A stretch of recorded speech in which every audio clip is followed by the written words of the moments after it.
My daughter and I finished washing our hands and walked out. Suddenly, the entire restroom was taken over by robbers. We hurriedly looked for a place to hide, but another robber had already blocked our escape route. I told my daughter to hide inside a wooden box under the pile of fruit because she was scared after seeing the robbers hurt someone. She dropped an orange by mistake. In that moment, the robbers immediately turned their attention to us. It looked like my daughter was about to be discovered. I quickly threw a can to distract them. Then, a life or death struggle ensued.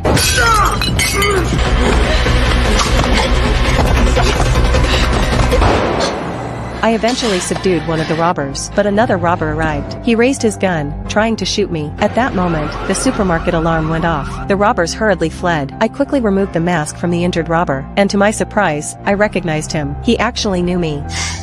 It's you.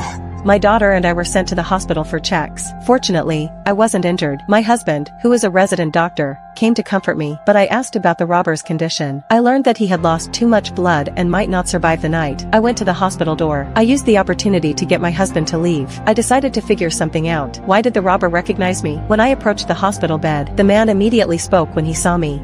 It's you, Kate. It's really you. I don't know you. We've never met. Liar. Liar. Liar.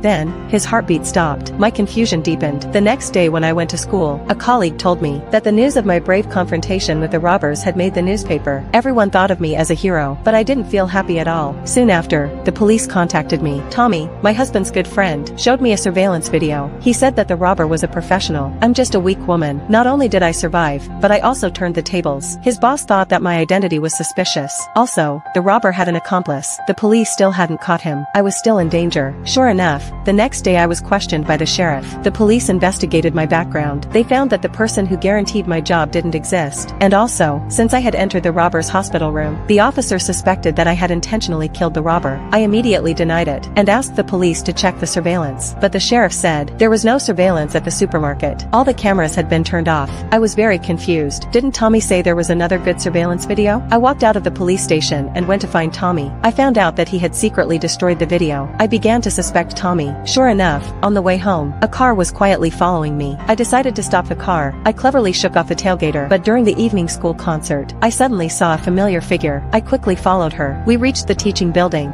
and I asked what she was doing. It turned out the person turned around and was a woman. She directly admitted that she was the escaped robber. It really is you. I think you've mistaken me for someone else. I wasn't planning on staying, Kate. But I know you have it. No, I don't.